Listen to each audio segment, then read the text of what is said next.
सभी हनुमान भक्तों को मेरा राम राम।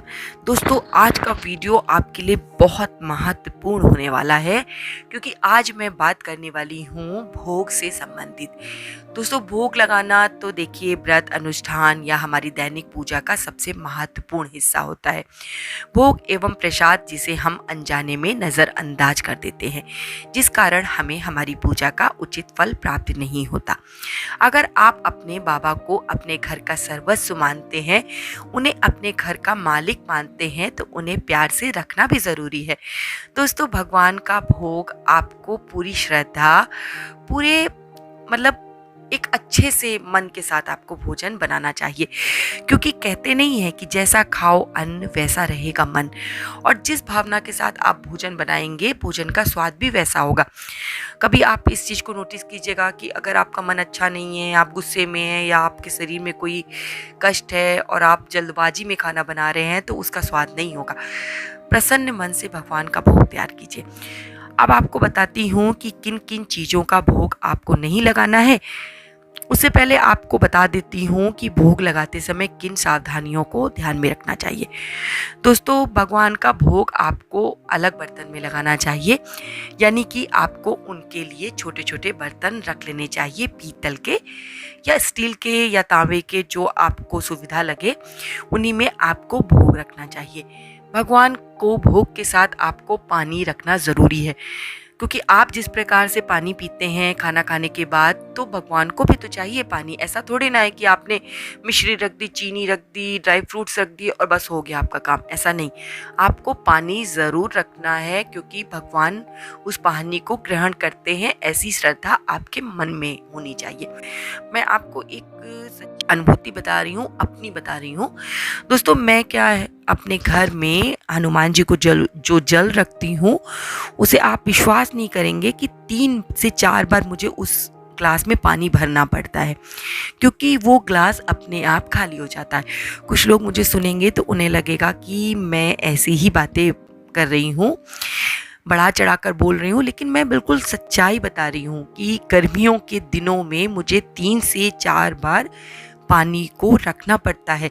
ग्लास अपने आप खत्म हो जाता है और मुझे वो पानी रखना पड़ता है। सर्दियों में ऐसा नहीं होता है। सर्दियों में वो पानी वैसा का वैसा ही रहता है, थोड़ा बहुत खत्म होता है। तो जैसे सर्दियों में हम पानी नहीं पीते हैं ज़्यादा, उसी तरीके से हमारे बाबा भी पानी ज़्यादा नहीं पीते। प्यास कम लगती है ना ठंड में। और एक आपको नियम हमेशा याद में रखना है कि दोस्तों, 2 बार पकाया हुआ भोजन भगवान को भोग नहीं लगाया जाता। यानी कि आपने जैसे ही भोजन बनाया, अगर आपने कुछ घंटे के लिए उसको उठा के रख दिया, तब भोग लगाना आपको नहीं है। जैसे आपने खाना बनाया, वो ठंडा हुआ, आपने उसे सबसे पहले एक थाली में निकाला, उसका आपने भोग लगा दिया, फिर उस प्रसाद को आप उसी खाने में मिला दीजिए, या खुद ग्रहण कर सकते हैं या प्रसाद के रूप में सबको बांट सकते हैं। बासी भोजन का दोस्तों भोग हनुमान जी को नहीं लगाना चाहिए। हनुमान जी को क्या, किसी भी देवी देवता को बासी भोजन का भोग नहीं लगाना चाहिए।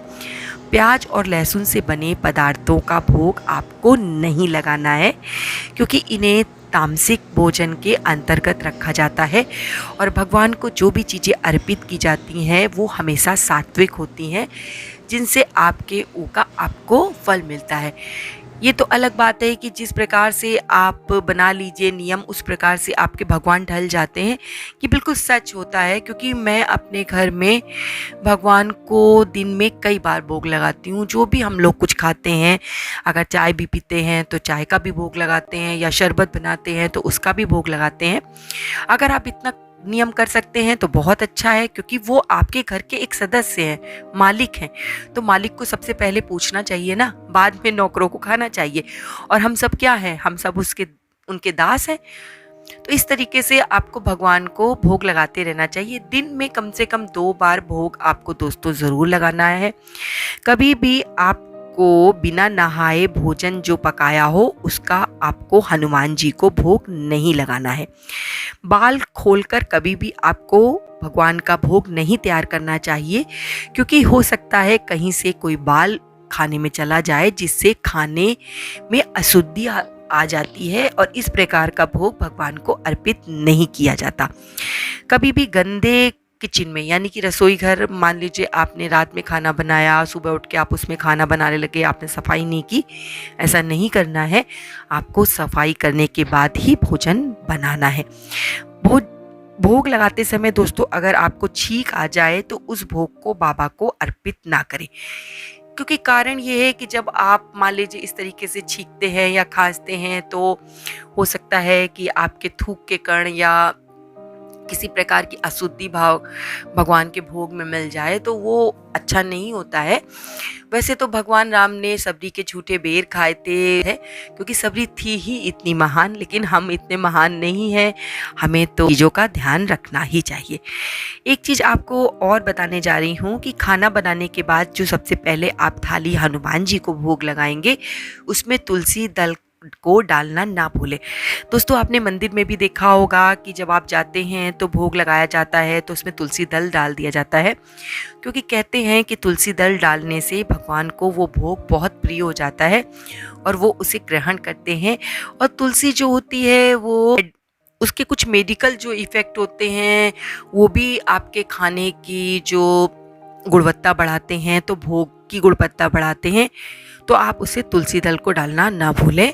और भोग आपको उस समय भी नहीं बनाना है जब आप पीरियड से हों। अगर आप पीरियड में हैं तो आपको घर में रखा हुआ सामान भगवान को भोग में नहीं लगाना चाहिए, क्योंकि आजकल पहले की तरह तो है नहीं कि हम परहेज करते हैं, किचन में नहीं जाते, या हम फ्रिज नहीं छूते, या हम घर के सामान को नहीं छूते, बिस्तर को नहीं छूते, सब कुछ छूते हैं ना। तो वो सब चीज़ें जो होती हैं उन्हें भगवान को आपको भोग नहीं लगाना है। आपको भोग उन दिनों में बाहर से मंगवा लेना है और सात्विक भोग मंगवाइएगा। जैसे लड्डू मंगा सकते हैं, गुड़ लगा दीजिए, चना लगा दीजिए। सबसे अच्छा रहता है कि आप कोई फल का भोग लगा दीजिए। दही मंगा सकते हैं, दही बाजार से मंगा लीजिए और उसे भोग लगा दीजिए, या पेड़ा, बर्फी, जो भी इतने तरीके की चीज़ें आती हैं उन्हें आप भगवान को भोग अर्पित कर सकते हैं। पर घर में रखी हुई चीज़ों को आपको भोग नहीं लगाना है। दोस्तों इन बातों को आपको भोग लगाते समय ध्यान में रखना चाहिए, जिससे आपको बाबा की कृपा प्राप्त हो। वैसे तो भगवान भाव के भूखे हैं, उन्हें किसी भी प्रकार की भोग की ज़रूरत नहीं होती है, लेकिन जब हम उनसे प्यार करते हैं तो उसे जताना भी ज़रूरी है। और उस प्यार को जताने का एक यही तो उपाय है कि हम उनकी पूजा करें, उनका भजन करें, उन्हें याद करें और उन्हें भोग लगाएं। तो अपने प्यार को ऐसे ही हनुमान जी के साथ प्रदर्शित करते रहिए और फिर देखिए बाबा का कैसा चमत्कार होता है आपके जीवन में। अगर दोस्तों आपको आज का वीडियो पसंद आया हो तो आगे शेयर कर दीजिएगा। और मैं बाबा से प्रार्थना करती हूँ कि मुझे सुनने वाले हर भक्त की बाबा ऐसे ही रक्षा कीजिए, उनके परिवार पे अपनी कृपा दृष्टि बनाए रखिए और उनके बच्चों को हमेशा सुरक्षित रखिए। और इसी के साथ जय श्री राम, जय बाबा की।